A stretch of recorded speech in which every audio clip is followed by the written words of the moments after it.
말씀과 함께하는 하나님의 행복의 소리.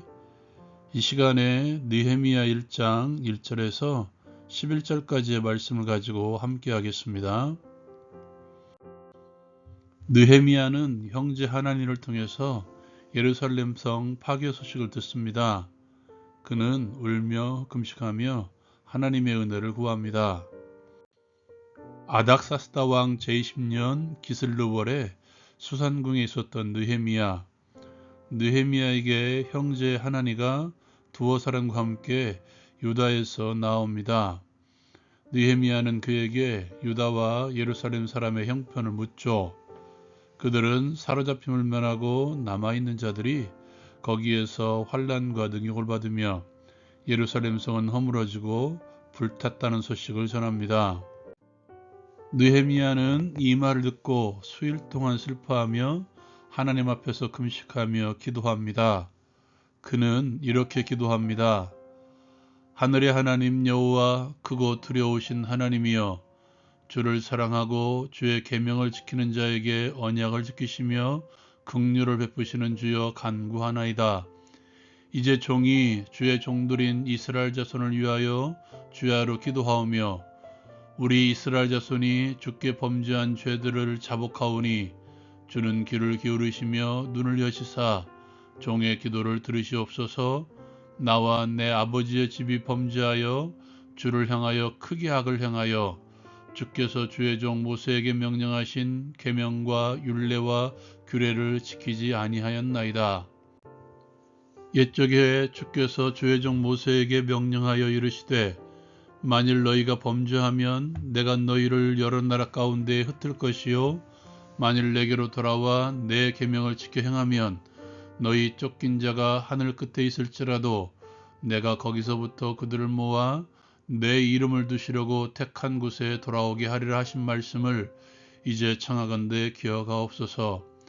이들은 주께서 일찍이 큰 권능과 강한 손으로 구속하신 주의 종들이요 주의 백성이니이다. 주여 구하오니 귀를 기울이사 종의 기도와 주의 이름을 경외하기를 기뻐하는 종들의 기도를 들으시고 오늘 종이 형통하여 이 사람 앞에서 은혜를 입게 하옵소서. 성경은 그때의 느헤미야가 술관이 되었다라고 말씀을 마무리합니다. 적용을 위한 나눔의 시간.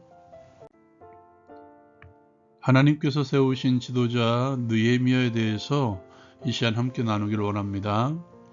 하나님께서는 스룹바벨을 1차 귀환의 지도자로 그리고 에스라를 2차 귀환의 지도자로 세우시고 이제 느헤미야를 3차 귀환의 지도자로 세워 나가십니다. 오늘 본문의 마지막 구절을 보면 그때 내가 왕의 술관원이 되었느니라 라고 말씀하고 있죠. 술관원은 왕이 먹는 음료를 먼저 먹는 사람이었습니다. 왕이 신뢰하는 자들만이 하는 역할이었습니다. 그렇게 왕이 신임하는 역할을 감당하게 하심으로써 하나님께서는 어쩌면 그를 통해서 일하시기 위해서 준비해 가셨다는 것이며 하나님의 일을 맡기시기 위한 하나님의 역사였다는 것이죠. 이것을 통해 우리가 먼저 기억해야 될 것은 하나님께서는 지금의 나를 사용하신다는 사실입니다.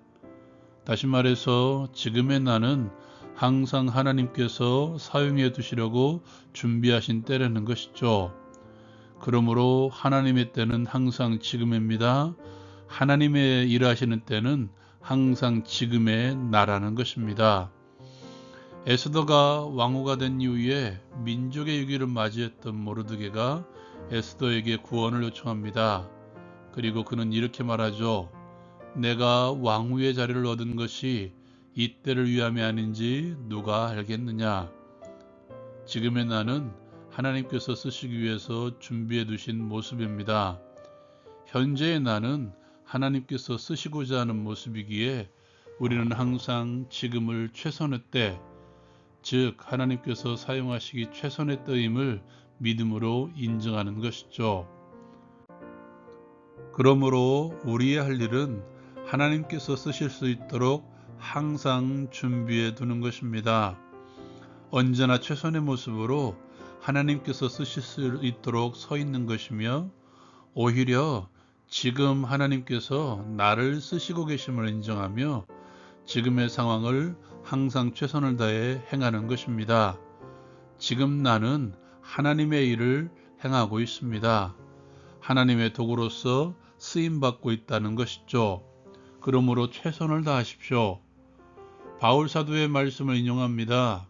너는 진리의 말씀을 옳게 분별하며 부끄러울 것이 없는 일꾼으로 인정된 자로 자신을 하나님 앞에 드리기를 힘쓰라. 자신을 하나님 앞에 드리기를 힘써야 되는데 부끄러울 것이 없는 일꾼으로 인정된 자로서 드리기를 힘쓰라는 것이죠. 지금 하는 일을 부끄럽지 않도록 힘을 다하는 것, 지금 하는 일을 부끄러워하지 않는 것, 지금이 하나님의 일하시는 때임을 인정하는 자의 삶의 모습입니다. 그렇다면 느헤미야가 어떤 사람이었기에 하나님께서 그를 사용하셨을까? 오늘 말씀에 드러나는 느헤미야의 모습을 꼭 기억하십시오. 그는 먼저 민족의 아픔을 함께하는 자였습니다. 형제 하나니로부터 예루살렘의 파괴 소식을 들은 그는 하나님 앞에 나아가 수일 동안 울며 금식하며 기도합니다. 민족의 아픔, 그리고 민족의 아픔의 원인이었던 그들의 죄를 대신해서 하나님 앞에 나아가 자복합니다. 회개, 용서, 회복의 기도를 한 것이죠. 공동체의 문제를 나의 문제처럼 여기는 자, 공동체의 아픔을 나의 아픔으로 여기며 하나님 앞에 나아가는 자, 하나님께서는 그를 사용하신 것입니다. 우리의 상황도 마찬가지죠. 여러분의 지체의 아픔을 나의 아픔으로 여기십시오. 공동체의 상황을 나의 상황으로 여기십시오. 그리고 하나님 앞에 나아가 기도하십시오. 그리고 그는 하나님의 언약을 붙들며 기도하는 자였습니다. 하나님 앞에 용서와 회복을 기도하는 느헤미야, 그가 붙든 것은 모세에게 주셨던 언약의 말씀이었습니다. 하나님의 약속의 말씀을 붙들고 기도했다는 것이죠. 기도의 핵심은 우리의 열심에 있는 것이 아닙니다. 하나님의 약속에 있습니다. 우리의 기도의 실현 동안 우리의 기도가 아닌 하나님의 뜻, 하나님의 약속에 있습니다. 하나님의 약속을 믿음으로 기도하는 자, 그는 주의 약속의 말씀에 집중하는 자였죠.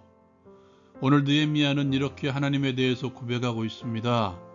하나님께서는 계명을 지키는 자에게 언약을 지키시며 긍휼을 베푸시는 분이십니다. 그러므로 주의 계명에 먼저 순종하는 삶을 살아가십시오. 다시 바울 사도의 말씀을 인용합니다. 너는 주의 말씀을 옳게 분별하며 부끄러울 것이 없는 일꾼으로 인정된 자로 자신을 하나님께 드리기를 힘쓰라. 결국 느헤미야는 말씀의 사람이었기 때문에 하나님의 명령에 순종한 자신의 모습을 드러내며 기도한 것이고, 그는 하나님의 약속을 붙들고 기도한 것입니다. 하나님께서는 계명을 지키는 자에게 약속을 지키시는 분이십니다. 하나님께서는 계명을 지키는 자에게 긍휼을 베푸시는 분이십니다. 먼저 하나님의 말씀을 순종하십시오. 적용을 위한 기도의 시간. 공동체의 아픔을 품고 기도하는 자가 되게 하옵소서. 하나님 앞에 나아가 죄를 자복하고 순종하는 삶을 통해 하나님의 긍휼을 체험하게 하옵소서. 예수님의 이름으로 기도합니다. 아멘. 하나님께서는 지금의 나를 사용하십니다. 그러므로 주의 말씀으로 나를 준비하십시오. 라온 큐티 마칩니다.